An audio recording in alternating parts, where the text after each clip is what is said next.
লক্ষ্মীর ভান্ডার যে মা বোনেরা পান, লক্ষ্মীর ভান্ডার প্রকল্পের ইতিমধ্যেই টাকা ঢুকতে শুরু করেছে। মাসের শুরুতেই খুশির খবর। নমস্কার বন্ধুরা, এপ্রিল মাসে লক্ষ্মীর ভান্ডার প্রকল্পের টাকা কবে দেয়া হবে তাই নিয়ে বাংলার প্রতিটি মা বোনেদের মধ্যে কিন্তু একটি চিন্তার বিষয় থাকে যে প্রতি মাসে তারা কবে তাদের নিজস্ব ব্যাংক অ্যাকাউন্টে এই লক্ষ্মীর ভান্ডার প্রকল্পের টাকা পেতে পারবে।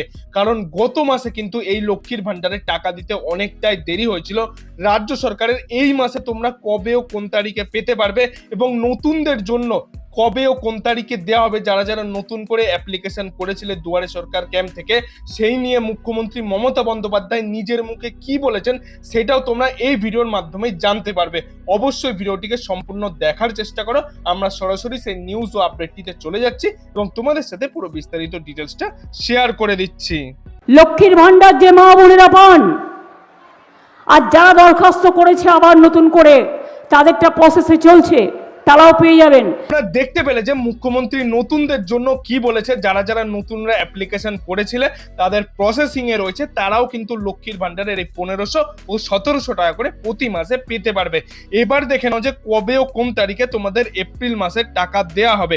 প্রতি মাসের 4 থেকে 6 তারিখের মধ্যেই কিন্তু সাধারণদের 1500 টাকা এবং এসসি এসটিদের কিন্তু 1700 টাকা করে এই আর্থিক সহায়তা দিয়ে থাকে রাজ্য সরকার। মার্চ মাসে কিছুটা দেরি হয়েছিল, অনেকেই 10 তারিখ, 11 তারিখ, 12 তারিখেও কিন্তু অনেকেই লক্ষ্মীর ভান্ডারের টাকা পেয়েছিলেন। কারণ এই সময় নির্বাচন কাজ হওয়ার কারণে কিন্তু অনেকটাই দেরি হচ্ছে এই রাজ্য সরকারকে টাকা দিতে, লক্ষ্মীর ভান্ডার বা আরো অন্যান্য প্রকল্পের টাকা ছাড়ার ক্ষেত্রে।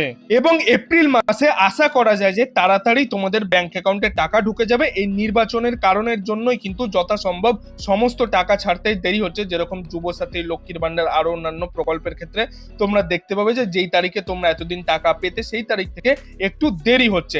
সাধারণত 25 বছর বয়সের পর থেকে বাংলার মা বোনেরা কিন্তু এই লক্ষ্মীর ভান্ডার প্রকল্পের ক্ষেত্রে আবেদন করতে পারেন। যারা যারা নতুনরা আবেদন করেছিলেন এবং যারা এখনো আবেদন করেননি, 25 বছরের পর থেকে কিন্তু আপনার এই লক্ষ্মীর ভান্ডার প্রকল্পের ক্ষেত্রে আবেদন করতে পারবেন। এবার কথা হলো এপ্রিল মাসে কারা কারা এই লক্ষ্মীর ভান্ডার প্রকল্পের টাকা পেতে চলেছে। যে সমস্ত বাংলার মা বোনেদের লক্ষ্মীর ভান্ডার প্রকল্পের নাম নথিভুক্ত আছে, তাদের ব্যাংকে কোনো রকম কোনো ডকুমেন্ট রিলেটেড বা কেওয়াইসি রিলেটেড কোনো সমস্যা না থাকলে সঠিক সময় কিন্তু এই লক্ষ্মীর ভান্ডার প্রকল্পের টাকা ঢুকে যাবে। ব্যাংক অ্যাকাউন্টে অবশ্যই তোমাদের প্রপার ডকুমেন্ট সাবমিট করিয়ে রাখবে এবং কেওয়াইসি আপডেটেড রাখবে, যাতে করে যখনই লক্ষ্মীর ভান্ডার প্রকল্পের টাকা ছাড়বে তোমাদের কিন্তু অ্যাকাউন্টে সরাসরি টাকা ঢুকে যাবে। এটি মহিলাদেরকে আর্থিকভাবে সহায়তা করার জন্য কিন্তু রাজ্য সরকার এই প্রকল্পটি শুরু করেছেন এবং মুখ্যমন্ত্রী মমতা বন্দ্যোপাধ্যায় নিজে ঘোষণা করেছেন এই লক্ষ্মীর ভান্ডার প্রকল্প কিন্তু সারা জীবন পাবে। তোমাদের বৃদ্ধক্য ভাতা বা বিধবা ভাতার জন্য আর লাইনে দাঁড়াতে হবে না। তোমরা এই লক্ষ্মীর ভান্ডার প্রকল্প থেকে সারা জীবন যতদিন বাঁচবে এই প্রকল্পের টাকা পেতে পারবে। আমরা লক্ষ্মীর ভান্ডার সারা জীবনের জন্য করে দিয়েছি। সারা জীবন মা ভাই মা বোনেরা আমার লক্ষ্মীর ভান্ডার পাবে। এবং তোমরা নিজেরাই দেখতে পেলে যে মুখ্যমন্ত্রী মমতা বন্দ্যোপাধ্যায় লক্ষ্মীর ভান্ডার প্রকল্প নিয়ে কি ঘোষণা করলেন এবং নতুনরাও যারা যারা আবেদন করেছিলেন তারাও টাকা পাবে। চিন্তার কোনো কারণ নাই। সাধারণত 4 থেকে 6 তারিখের মধ্যেই কিন্তু তোমাদের এই টাকা ঢুকিয়ে দেয়।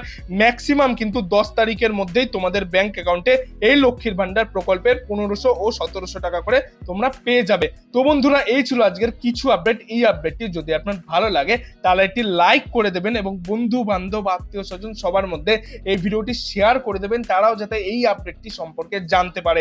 এবং আপনি যদি আমার চ্যানেল নতুন দর্শক হয়ে থাকেন তাহলে চ্যানেলটি অবশ্যই সাবস্ক্রাইব করে পাশের বেল আইকনটি অল করে দেবেন এরকম গুরুত্বপূর্ণ আপডেটগুলি পাওয়ার জন্য। এতক্ষণ ভিডিওটি দেখার জন্য আপনাদের সবাইকে অসংখ্য ধন্যবাদ।